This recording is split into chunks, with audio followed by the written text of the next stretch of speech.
Pride and Prejudice by Jane Austen, Chapter 61. Happy for all her maternal feelings was the day on which Mrs. Bennet got rid of her two most deserving daughters. With what delighted pride she afterwards visited Mrs. Bingley and talked of Mrs. Darcy may be guessed.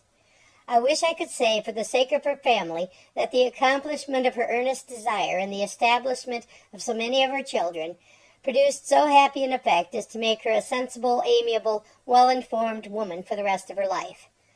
Though perhaps it was lucky for her husband, who might not have relished domestic felicity in so unusual a form, that she still was occasionally nervous and invariably silly.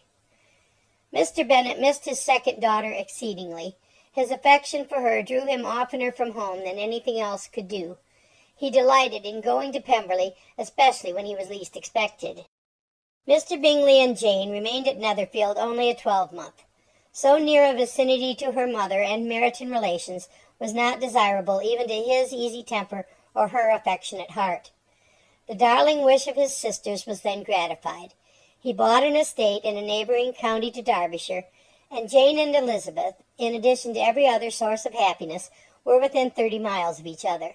Kitty, to her very material advantage, spent the chief of her time with her two elder sisters. In society so superior to what she had generally known, her improvement was great. She was not of so ungovernable a temper as Lydia, and removed from the influence of Lydia's example, she became, by proper attention and management, less irritable, less ignorant, and less insipid. From the further disadvantage of Lydia's society she was of course carefully kept, and though Mrs. Wickham frequently invited her to come and stay with her, with the promise of balls and young men, her father would never consent to her going. Mary was the only daughter who remained at home, and she was necessarily drawn from the pursuit of accomplishments by Mrs. Bennet's being quite unable to sit alone. Mary was obliged to mix more with the world, but she could still moralize over every morning visit, and as she was no longer mortified by comparisons between her sister's beauty and her own, it was suspected by her father that she submitted to the change without much reluctance. As for Wickham and Lydia, their characters suffered no revolution from the marriage of her sisters. He bore with philosophy the conviction that Elizabeth must now become acquainted with whatever of his ingratitude and falsehood had before been unknown to her, and in spite of everything, was not wholly without hope that Darcy might yet be prevailed on to make his fortune. The congratulatory letter which Elizabeth received from Lydia on her marriage explained to her that, by his wife at least, if not by himself, such a hope was cherished. The letter was to this effect. My dear Lizzie, I wish you joy. If you love Mr. Darcy half as well as you do my dear Wickham, you must be very happy. It is a great comfort to have you so rich, when you have nothing else to do. I hope you will think of us. I am sure Wickham would like a place at court very much, and I do not think we shall have quite enough money to live on without some help. Any place will do, of about 300 or 400 a year. But, however, do not speak to Mr. Darcy about it if you had rather not. Yours, etc.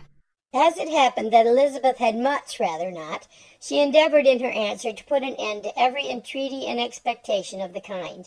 Such relief, however, as it was in her power to afford, by the practice of what might be called economy in her own private expenses, she frequently sent them. It had always been evident to her that such an income as theirs, under the direction of two persons so extravagant in their wants and heedless of the future, must be very insufficient to their support, and whenever they changed their quarters, either Jane or herself were sure of being applied to for some little assistance towards discharging their bills. Their manner of living, even when the restoration of peace dismissed them to a home, was unsettled in the extreme. They were always moving from place to place in quest of a cheap situation, and always spending more than they ought. His affection for her soon sunk into indifference. Hers lasted a little longer, and in spite of her youth and her manners, she retained all the claims to reputation which her marriage had given her. Though Darcy could never receive him at Pemberley, yet for Elizabeth's sake he assisted him further in his profession. Lydia was occasionally a visitor there, when her husband was gone to enjoy himself in London or Bath, and with the Bingleys they both of them frequently stayed so long that even Mr. Bingley's good humour was overcome, and he proceeded so far as to talk of giving them a hint to be gone. Miss Bingley was very deeply mortified by Darcy's marriage, but as she thought it advisable to retain the right of visiting at Pemberley, she dropped all her resentment, was fonder than ever of Georgiana, almost as attentive to Darcy as heretofore, and paid off every arrear of civility to Elizabeth. Pemberley was now Georgiana's home, and the attachment of the sisters was exactly what Darcy had hoped to see. They were able to love each other even as well as they intended. Georgiana had the highest opinion in the world of Elizabeth, though at first she often listened with an astonishment bordering on alarm at her lively, sportive manner of talking to her brother.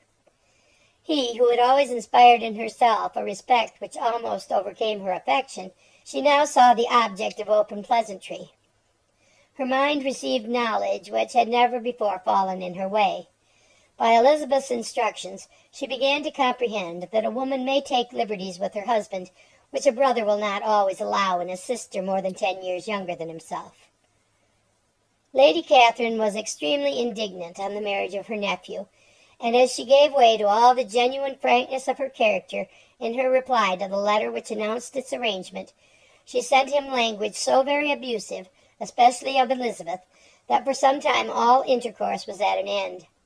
But at length, by Elizabeth's persuasion, he was prevailed on to overlook the offense and seek a reconciliation, and after a little further resistance on the part of his aunt, her resentment gave way, either to her affection for him or her curiosity to see how his wife conducted herself, and she condescended to wait on them at Pemberley, in spite of that pollution which its woods had received, not merely from the presence of such a mistress, but the visits of her uncle and aunt from the city. With the Gardiners they were always on the most intimate terms. Darcy, as well as Elizabeth, really loved them, and they were both ever sensible of the warmest gratitude towards the persons who, by bringing her into Derbyshire, had been the means of uniting them. End of chapter 61. End of Pride and Prejudice by Jane Austen.